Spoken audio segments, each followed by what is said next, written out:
But does anyone have a guilt issue that we can just quickly demo with? You go on? Well, you don't need to tell us what it is at all. You don't even have to move. The feeling of guilt, how do you know you have it? Where do you feel it in the body? Kind of around there. So it's kind of around there. Where is it really? And a familiar feeling. Yeah. Just close your eyes for a second. And I want you to now just think about the first time you can remember feeling this feeling of guilt. It might not be the first time it ever happened, but it is the first time you can remember now. Okay. Now what I want you to do is just to actually go back a bit further in time to before this thing ever happened. Okay? Just back a little bit further. And I just want you to notice how that feels. How does that feel? Kind of like, it's such a familiar feeling that actually I can't quite get back. I keep thinking about the first time I could remember it. That's right. Now, let me just grab your shoulder here, because what I want you to do is come back further in time. Okay? Just come back further in time. Just a bit further. Mm-hmm. Okay? So I want you to way before that guilt ever happened. Okay. Got it? Okay, how does it feel now? Yeah, fine. Yeah. Cool. So now, by the way, the getting further back in time, all I'm going to do is apply a bit of pressure in a backwards direction. It really helps. So now you're before the event ever happened. And just notice how this feels. Now, keeping this feeling intact, what I want you to do is to come forward through time, through those guilt events, with this feeling. And notice how that changes things. Come forward all the way now to the present day. Mm-hmm. And let me know you've done that by opening your eyes. Yeah. Well, no, hang on. Sorry, I haven't got all the way there. There's so many. It's just one of those repetitive things. I understand. Can I just kind of imagine jumping through it? Yeah, that's what I'm doing. Yeah. But the important thing is you come through those events with this feeling. How does that change things? Yeah, it feels fine. Now what happens when you think about guilt? I don't know. Can't quite. Because sort of what we've done here is we take the person back to the event, move them further back in time to before the event, because guilt's about the past, if they're before it ever happened, then in theory they don't have any guilt. Anchor the state. Okay. And when I say this feeling, keep this feeling intact, I'll just prod him.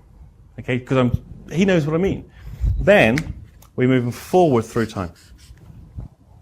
Through those events. And now when you think about those events, where's the guilt? Maybe a faint trace of it. Now we can run that again. Sometimes you need to do it about 3 times. Often once will be enough, but you might want to do that again. Now this is one of those things you can teach people to do. And they can do it themselves. And for a lot of people, they don't realize, they don't know that they can do this. They don't know they have permission to do this. Because the problem that they've got is the rule structure they were taught when they were younger, or the rule structure they learned, it might not have even been taught to them overtly, where a lot of these things, guilt is taught to people. Guilt's not an innate emotion. What we do is we punish the child until they feel bad, and then get them to think about what they did. So a kid comes out of wherever laughing and giggling. That was really funny. That was really hilarious. Bang! Next thing they know, they're getting whacked. Like, what was that for? And then they get the lecture from mum or dad, whoever it is, and then the lecture goes on, and they're told to think about, I thought it was funny, but I didn't realize. And now we've learned the response. So we've done the event. We've now learned to feel bad about the event. Doesn't stop them doing it, of course, because they only feel bad about it afterwards. So they have to do it again in order to get the bad feeling. That's why guilty people who have a tendency towards guilt, are always apologizing. If they keep apologizing, don't accept the apology. Watch the look on people's faces when you do that. I'm telling you it's not acceptable that what you did, and I'm not accepting the fact that you're sorry. Now get out of that one. There you go. You're really mean. Yep. Because you're a feeling of sorry doesn't mean that I have to go, oh, it's okay, you can do it again. Because that doesn't help you. So it's not okay, and I'm not accepting that. But here's one of the other things that can often happen. The rules are often dictated by how the person in charge feels. So today, it's okay to do that. Tomorrow, it's not okay. And then on Friday, it might be something else. So there's the ambiguity about where the rules are. And that can make people quite anxious. Anxiety can be induced really easily. Instead of making the person feel bad and thinking about what they did, instead, we make the person feel bad and think about what they can do. So we induce bad feeling, think about future. That's called anxiety. Think bad, feel bad, think about the past. That's called guilt. They're actually pretty much the same thing, just in two different time directions. So this thing is called the guilt destroyer. This is a very old NLP technique. Where is it? This is really, really useful with depressives. Now, what I will do with some people, because not everyone has read the books, not everyone has done self-help. Some of the clientele that I work with have hidden in a darkened room under their duvet for the last 25 years and haven't done a single thing about it. Their strategy for feeling better was to wait. Sleep on it, dear, you'll feel better in the morning. Some people were taught that as kids. So this can be really useful, and what I will literally do is I'll walk them through it. And I'll put chalk on the floor. I'll mark it in geographical space on the floor. Chalk's really useful. Check the type of chalk, depending on whose carpet you're doing it with. Some of it vacuums out really easy. Some of it's slightly oily. Don't want to be doing that one. When you're projecting them, are you projecting them past their present into the future? You can do. You can do. Or do you do like a three-way convincer of like scenarios when they've last sort of felt guilt? You could do that as well. Yeah. One of the things you could do, I tend not to when it comes to guilt. When it comes to any other kind of thing, because guilt's just something they were taught to do, and it's an emotive response. So I quite often would just change that, because that technique there does it really well. Mm-hmm. You could do your three-way convincer. Mm-hmm. 3 things in the past, get them to now have the different experience in those 3 different things, 3 things in the now, 3 things in the future. So it generalizes in the response, like the 6-step reframe. It works really well. Now, the next strategy, because these are very common things in depression, when the brain has lowered serotonin levels, generally the person will now be prone to anxiety, sweating, panic attacks, over-arousal of the autonomic nervous system. This can be a problem. And often, the unreasonable levels of anxiety they feel can inhibit anything that they now do in the future. So we need a strategy for dealing with the anxiety. So what I'm about to teach you is the strategy that was developed by Nick Kemp, who's based in Leeds, who does lots of work with Frank Farrelly, the provocative therapy guy. Now, this technique that Nick has come up with, when he told me about it, he said this is 100% effective. Me, being the cynic that I am, went, yeah. So I thought, let's give it a go and prove him wrong. And I have to say, I have now used this on a very large number of people who suffer from panic attacks and anxiety, and I have found it to be 100% effective. And it is so quick, it depends how they sound. If they sound like they're not really interesting, I'll do it over the phone, so they don't get an appointment. If they sound interesting, I'll say, come on over. Because you can do it really quick. Does anyone have anything that when they think about it, it makes them feel anxious? It doesn't mean that you have to have a problem with anxiety, but there's a particular event or a thing that you haven't done that you wish you could do, whether it be public speaking or whatever. Where did that come from? Okay, now, I just need to check, actually, that you do actually have this anxiety. Because a lot of people go, yeah, I've got it, but they're making it up. How do you know you have the feeling of anxiety? I feel it here. You feel it here. And you also have the what you're anxious about. Yeah. Okay, now just drop your hands down off your head. And what I want you to do is just sit back and relax for a second. Because what I want you to do is really simple. Close your eyes, notice the feeling of anxiety, and notice the thoughts you have to have in your head to feel that. And when you're having that thought and feeling that feeling, what are the words you say to yourself? It's not going to work. It's not going to work. Anything else?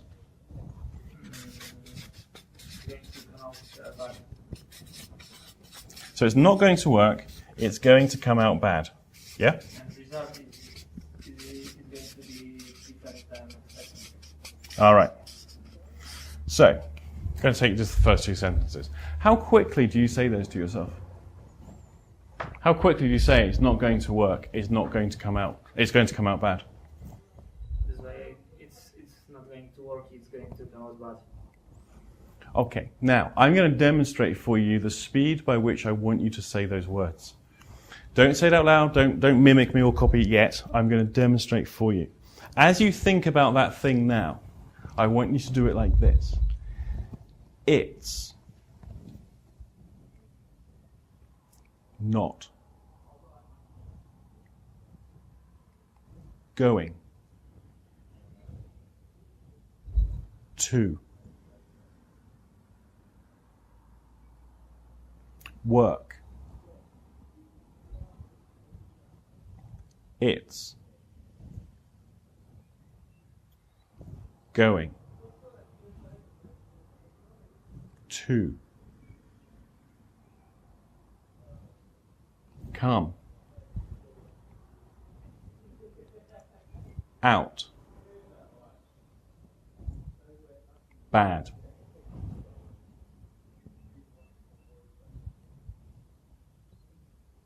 Okay? That's what I want you to do now. Do it internally, you don't have to do it out loud. And you can let me know you've done that by opening your eyes when you've done.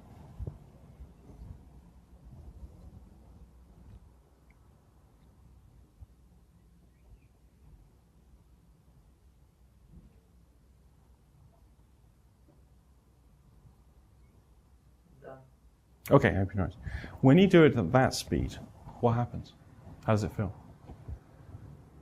The picture rises up and it is somewhere here, and I can't see it anymore. And it doesn't really matter. And what happens when you try and get the feeling back?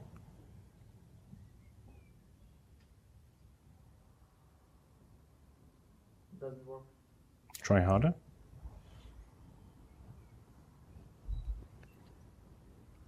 Now this... I can get it here and it goes back here. Cool, huh? It's that easy. Sometimes you have to do it twice. More often than not, once is enough. I found this to be 100% effective, and I have had people who have been chronically unemployed because of their panic attacks. And just doing that technique and nothing else has eliminated their panic attacks. It's that quick. That's madness. Anxiety and panic is often a function of the internal dialogue, the speed by which they move pictures in the head and the speed by which they talk to themselves. Mel Davis, who is one of the assisting team up in London on the NLP courses up there, she's a translator. She does sign language, and she also works in addictions and drug and alcohol rehab. Here's what she noticed about internal dialogue, and I love this one. She says, write down the exact words of their internal dialogue, but break it up in some way and feed it back to the person. So we've got, it's not going to work. It's going to come.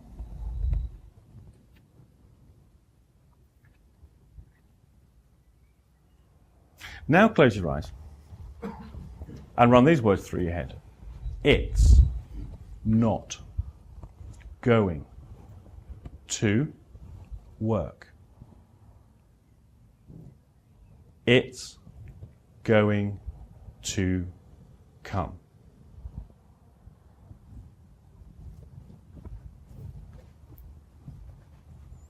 And then we can change it again. We can go out bad. It's not.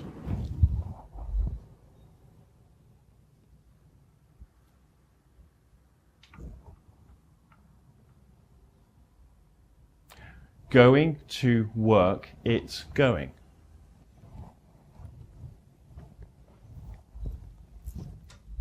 What does that do? It's like it doesn't work because it was building up and then it stopped. And the second time when you mix the words, it was like moving. Now this is what Mel hypothesizes, and I agree with her, is encoded in here are other messages, because a lot of communication is multiple layered. It's not going to work. Now, going to work is a place you go to for employment. So now we can start to mess with the multiple layers of meaning. Now, here's one of the things that depressives tend to do. The amount of internal processing of movie making and thoughts and internal conversations and negativity is extraordinary. The most seriously depressed people that end up catatonic, so they'll sit and they don't move, they don't speak, they don't respond. It's not because they're vacant. That's not what's happening. It's because they're so busy, they haven't got time for the outside world. There's too much going on. And if you do an EEG recording on these people, they're not flatlining. They're in overdrive of information, of stuff going on. Now, one of the things I know about the seriously depressed is their delusions of grandeur. We tend to associate delusions of grandeur with people thinking they're, Pontius Pilate, Judas Iscariot, all the things involved from the Bible, all of those kinds of things. I've noticed there are very rarely people who have delusions of grandeur who believe they're Mohammed. Now, that told me a great deal about the level of psychosis and how much insight people are able to have. But when the person is having all these delusions of grandeur, it's all because of me. It's all gone wrong. I've destroyed my family. It's all gone wrong because of what I've done. No, it hasn't. Really hasn't. One anorexic lady said to me once, she says, I love this one. It's not my anorexia or me being anorexic. She said, the anorexia is destroying everyone around me. Now, there's a delusion of grandeur if ever I've heard one. I had to feed it back to her. I said, sorry, love, but the fact that you're not eating very much and getting a bit thin ain't destroying anybody. Well, you, of course, but, that's probably a blessing.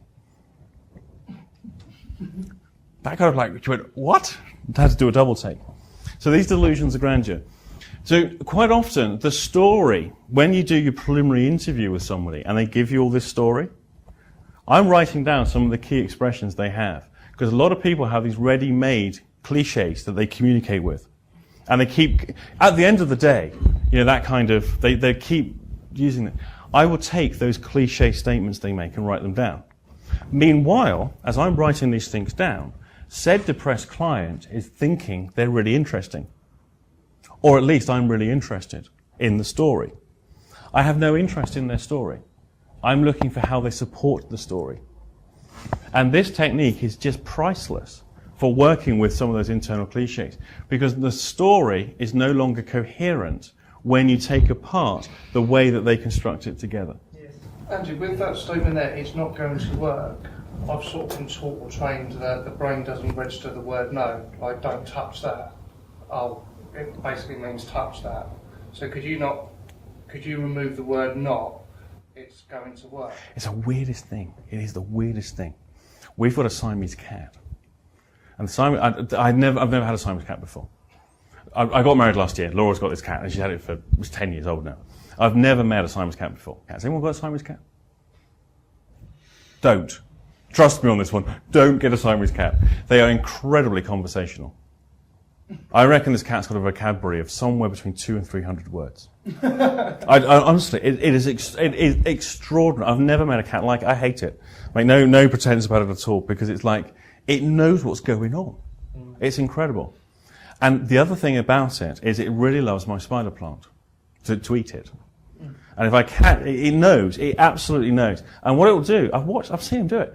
It'll look round, he's going over there. Quick, onto the spider plant. Have a quick nibble and jump off. Every now and again, I catch the cat in the act. And it looks at me, and it just knows. And it will run around the room, climb up the walls to get out really quick, because it knows it's misbehaving. Why? No! And you know what? The cat knows. The cat knows what the word no. And my parents' dogs also know the word no. The only people on the planet that don't understand the word no, or negations, are NLPers. It's true.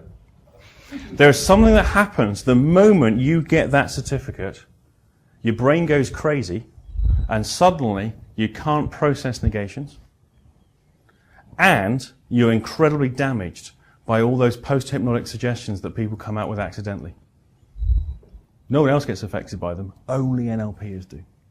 It's a serious condition. Does that help? That's answering the question. You'll learn all about it. Get a Siamese cat. Can we just... Mark. Mark. When you started, so you got him to know the feeling of that he was experiencing, and then just notice it, and then the thoughts in his head. That was all it was. What I'm going to do is I'm going to pace him back into the experience again. So what we're going to do is I'm going to go. So my question will be: so when you get this anxiety, how do you know you get anxious? Yeah. And he'll have to go, and immediately he has to access into it. And then I'll go, okay, notice what you have to think about. Notice the feeling in the body, and notice, so we've got 2 paces there, and notice what you say to yourself. A lot of people, what they'll do is they won't go into their internal dialogue initially.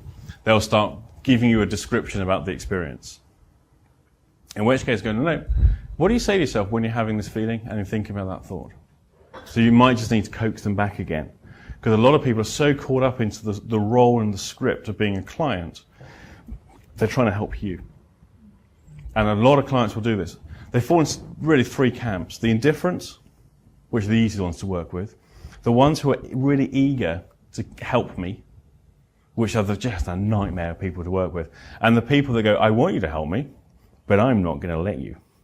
I demand that you help me, but I'm going to do everything in my power to prevent you from doing so. I'm going to test you. I had a phone call on Monday from a guy. Here was the question. I've got this panic attacks and I want to quit smoking. Why should I come and see you? I said, and my standard response to this is, let me just ask you a few questions here about your condition. He said, yes, go ahead. I thought, wow, how nice, give me the permission. He's got the classic, if he's got having panic attacks, he's got the classic anger thing going on. I said, are you rich? And he said, not really. And I said, okay. Are you interesting? And he almost laughs at this point. He says, some would say. And I said, okay, so this is not going well then. I said, please tell me you're at least attractive. And he said, well, I said, there you go, you just answered that one. So I said, I don't want to see you. And I just wait. Now, it's really important because sometimes that third category of person will, I demand that you help me, but I'm going to make you work for it, and I'm going to sit here demanding that you give me treatment. So at the end of it, I can go, hey, you didn't help me. But I had a good afternoon, thanks very much. By the way, I'm not paying the bill. Any other questions on what we've done so far? So what happened with the guy that when you went through your standard 3 questions? Oh, he laughs. Right. And he said, can I come and see you? And I said, no. I don't like your attitude. And then you just didn't make an appointment? He said, can you recommend me to anyone? And I said, oh yeah. I said, there's a few people I don't like. I said, hold on the line, I will give you their numbers. It's exactly what I did. I gave him the phone numbers, and I put the phone down. So you wouldn't see it again? Might do. But it depends if he changes his attitude. I'm not playing that game. I will not play that game with people. I have no hesitation at all. See, a lot of people who are doing change work, they feel they have to take all comers. They have to work with them, no matter how obnoxious or how difficult the person can be. Well, it's kind of a bandler game. Well, the impossible ones, you've got to work with them because that's what you'll learn from. But I had one like that once. It was a nightmare. Yeah. Here's my position. I don't have to work with them. I actually have a choice at the end of the day. I get to make my rules for me. I make my decisions for me. And other people get to make the decisions for them. If other people want to take them on, that's fine. It's not my concern. But I don't have to work with these people. Now, that's my attitude, and that attitude runs through. And the interesting thing is how well clientele respond to that. Because they're not getting hooked into this kind of, they've got to protect me from their pain, they've got to help me do whatever. Suddenly, they're now like, oh, okay. But can you help me? Yes, I can. But I'm not going to play the game of giving you treatment and blah, blah, blah, blah, blah. And it's amazing how well people will respond to this. But I don't hesitate. If somebody is quite obnoxious, or they're opening gap, there was a guy last week. He'd arrived early. Now I work from home, and he'd obviously arrived early. It was my 1:15 appointment. It was about I was still eating lunch, and Laura was out.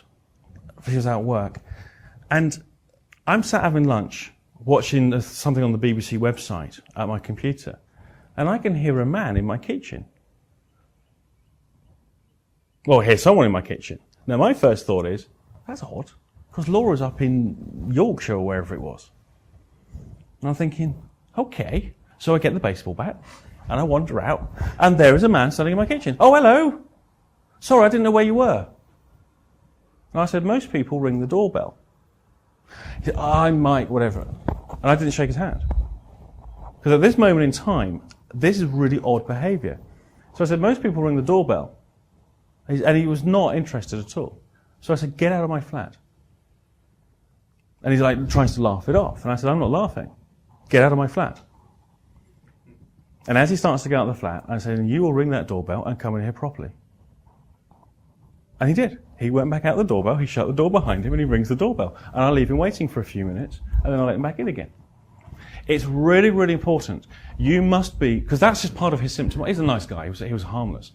But he was so anxious and so eager to please. You know, that's what was driving him to do that behavior. But you've got to be more powerful than the client's symptoms. You have to be. And you've got to get it right from the off, right from the first point of contact. You have to demonstrate this. Because when people have been faced with lots of bad therapy, hopelessness, helplessness, and ineptitude, which is what governs the field of therapy, is a lot of incompetence and ineptitude.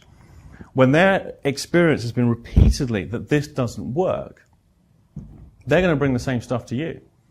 And you have to demonstrate that this is different. It's grown-up time now. We're going to do something different here.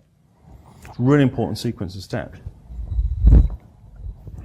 Now, we're going to finish in a few minutes. Before I have a little look at my list, is there anything I've not covered that people were hoping that I would? Or any questions that people have about anything? Can I just ask a quick question? Now when you did a backwards sense of a boy going to be Brad Pitt, a lot of women I work with are overweight. Would you use that? Standing there being really, whether they want to be slim, whatever. You can do that. It's a good way of building hope with that one. But you've got to look at what are they actually going to do? What are they doing in each of those steps in order to be losing the weight? And what I found a lot with people who want to lose weight is that their perception of time is really screwed. So what they'll do, here's one of the biggest problems about trying to lose weight. If someone they weigh, say, 25, 30 stone, they can starve themselves today and tomorrow. They can be running up and down the stairs. They can be doing whatever exercise they're capable of doing. They can just be living on one of those little tiny milkshakes. They can put themselves through an absolute week of hell. And then they stand on the scales at the end of that week, and there's not one tiny bit of difference. They've had all of that suffering for absolute minimal result. And that's really difficult to have to deal with. So one of the classic things I will do with weight loss is if people are trying to put targets on time-bound gradients of weight loss, I will take that away. That's really not where they should be placing their awareness, because they're going to be disappointed repeatedly. So what I will do is I will do the same kind of exercise with them, but around what are they going to do instead? Because it's not about losing weight, it's about doing what fat people don't do and what people without weight issues do. For example, thin people don't buy slimming foods. And that's really one of those fundamental, it's like for an awful lot of overweight people, they're like dry alcoholics. They're kind of still being the obese person, but they're taking on all these behaviors to convince themselves they're not. And I like to get realistic with people. So you can do that, but it's more about designing, because we're going back to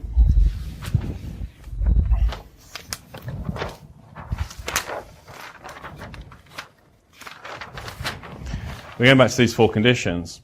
And you see, this actually breaks down further. You see, think about any journey that you have. Okay, we've got 4 components to it. You've got the motivation for the journey in the first place, the reasons for the journey, the motivation for the journey. So motivation, decisions. That's in the first sequence. Within there, you've got the preparation for the journey. This is before the person even starts moving. How they got the right provisions, how they got the right supplies. Because if it's a long journey, do they need to break it into steps? Do they have enough provisions to go the whole way? Or do they only have enough provisions to go so far, get more provisions along the way? So we've broken it down into steps. So that's the pre-journey. We then have the beginning of the journey. So it's getting started. I'm giving myself a push. How does that work, by the way? I need to push myself forward. It doesn't really work so well. So it's the getting started. I just need a kick. I need a push in the right direction. I need something to get me going in the morning. I need something to get me started. So now we've got the beginnings of the journey. We then have the journey itself. So where are we going? What sort of journey is it? Now it might be we might have the destination here, but it might be a long and windy road to get there because it's not a straight path. So we've got the type of journey. Now the journey itself may change in its quality. So the mode of transport may change. It may start off as an uphill struggle to begin with. But then things start leveling out and it gets a lot easier. And then, once they hit a certain point in their journey, it might be plain sailing from then on in. Or they might be quite slow to get started, and then they start motoring ahead. So we actually get a transition in the mode of transport on the journey itself. And then we actually have the halt, the end point. How do they know when to stop? What do they do when they get there? Has anyone ever gone on holiday and been bored the moment you arrive? I've had one of those. I went to the Andaman Islands off the coast of Burma. I always wanted to go there. It was amazing, absolutely amazing. Within 24 hours, I was bored out of my mind. I fulfilled my dream of going there, but not once did I consider what I would do when I was there. And actually, the only thing I did when I was there was think about coming home again. That was a real waste of money, that one. So that's really important, and especially for weight loss, that's such a powerful consideration. Because here's what they do. I get to my ideal weight, and then I just go back. I go back to what I did before. So I got so far, and then I went back again to where I was before. And now I've got a long journey to do again. Say again? There's a lot of people who can lose the weight, they can't maintain it. Right. And this is a really important thing. So once they get to the destination, then what? And this is something that's often missed out in terms of weight management and weight loss coaching or therapy. You may not want to be doing that in your first session. You may want to be doing these parts of the journey first. That may come in later. But that was a part of depression as well. It's like, I'm going to go back to what I was doing before. So I'm normal, being normal. That's right. Exactly. Which is why the direction and distance needs to be in the right direction. Because this is what people will do. It's madness that people do it. I go round in circles. When people tell me they go round in circles, I want to know which way the circles go. And I'll actually get them to physically show me how they go round in circles, so they can act it out through the muscle groups. So they can actually demonstrate it. And they go, that feels really odd. But is that what you do? They go, yeah. It's one of the weirdest things. People will tell you this is exactly right, even though they don't physically go around in circles. But the man on Sunday at Victoria Station that I was watching, I wish I had my video camera with me. He was on the phone, and he had something, and I don't know what the scenario was, but he's talking to the phone, and he's doing this. And I don't think he had any awareness. He was spinning around in circles. And I bet you his description of the person he speaks to is, I can't stand that person because they make me go around in circles. Or they talk me around in circles. And he really was. He was spinning around.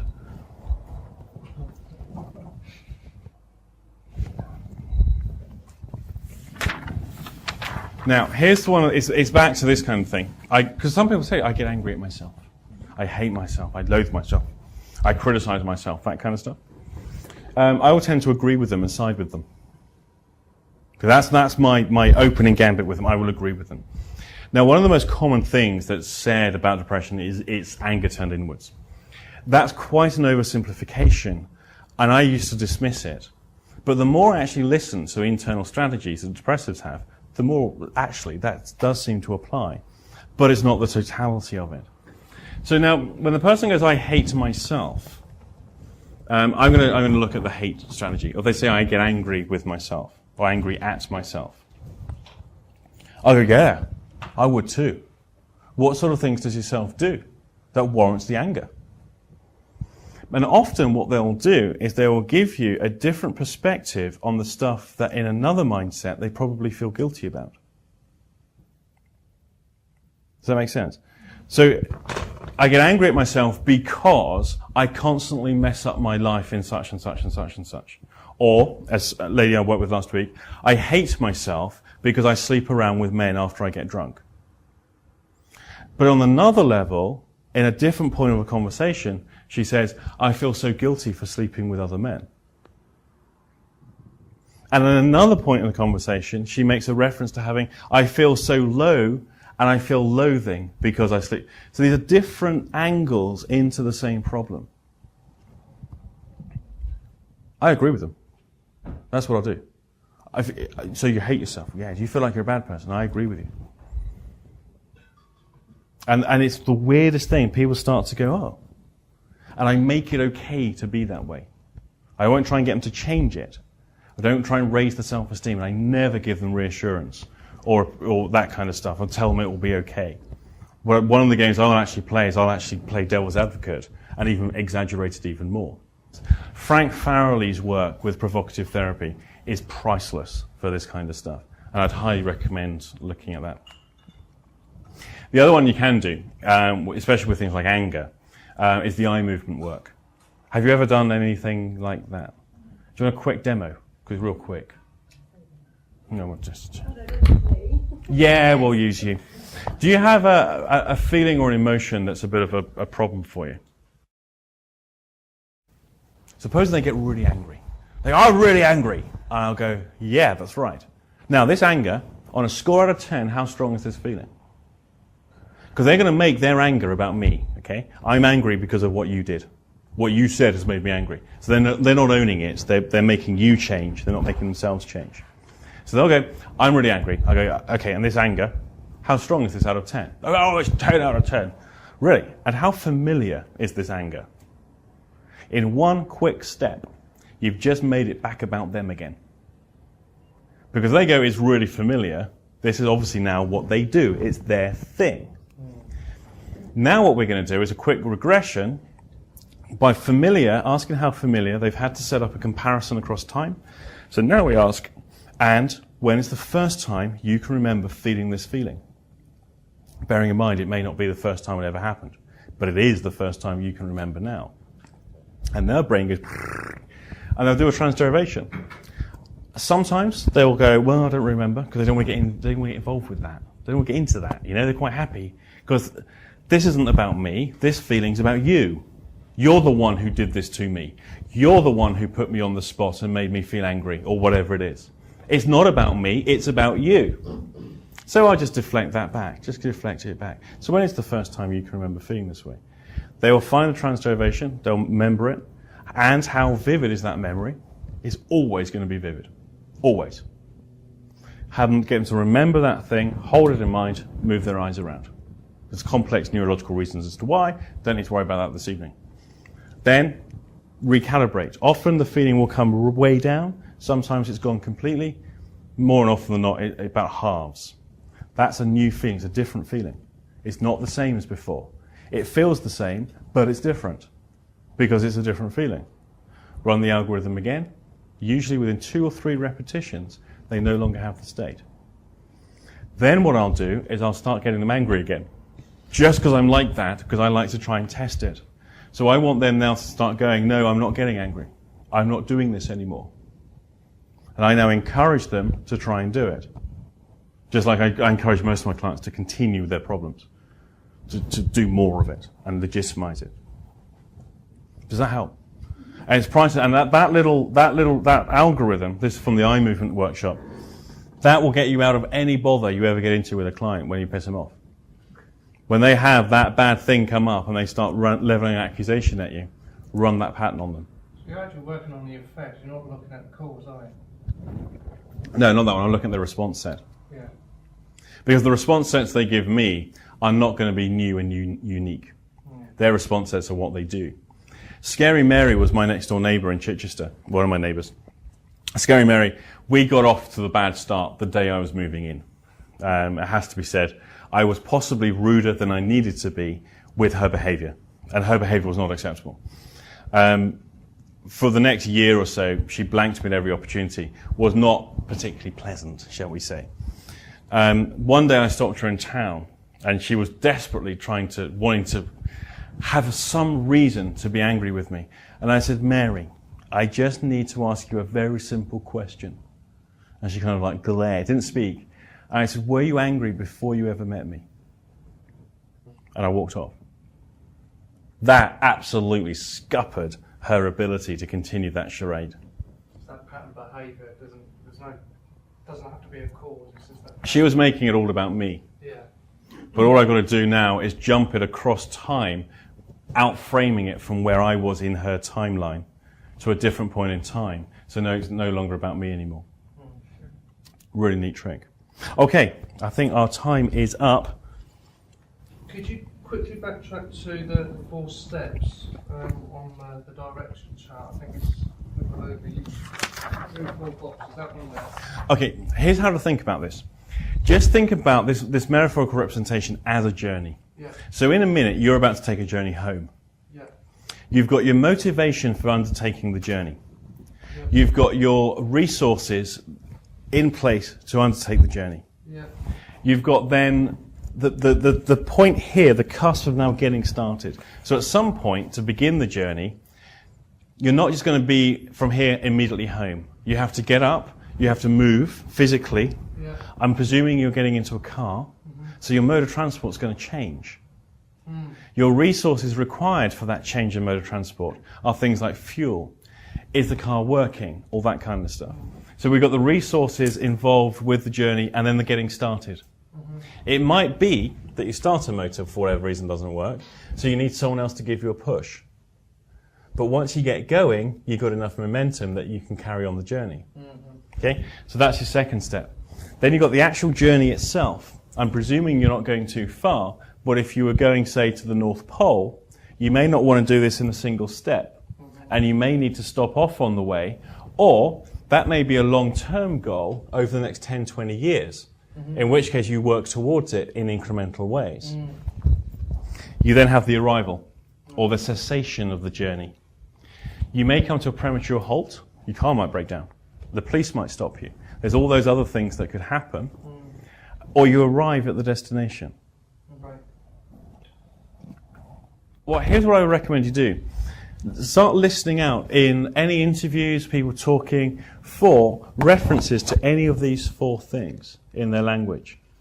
And it's amazing how much language actually gets conveyed this way. And especially around their physical movements, taking the right step in the right direction, leaping ahead of myself, that kind of stuff. It's a cute observation of their language. It's so imperative, isn't it? Yeah. But what I tend to do is I spend, say, one thing in a week, and I listen out for it everywhere for one thing for a week. And then another week I'll listen out for something else So it's in everywhere. your muscle. Yeah.